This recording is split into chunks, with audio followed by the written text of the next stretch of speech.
Hey guys, good evening. Hi po mga Kakwino Vlog. Kumusta po yung gabi ninyo?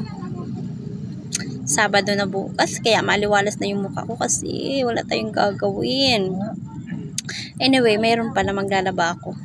Ang ganda talaga dito sa pier, tapos ang fresh ng hangin. Nakaka-good vibes talaga.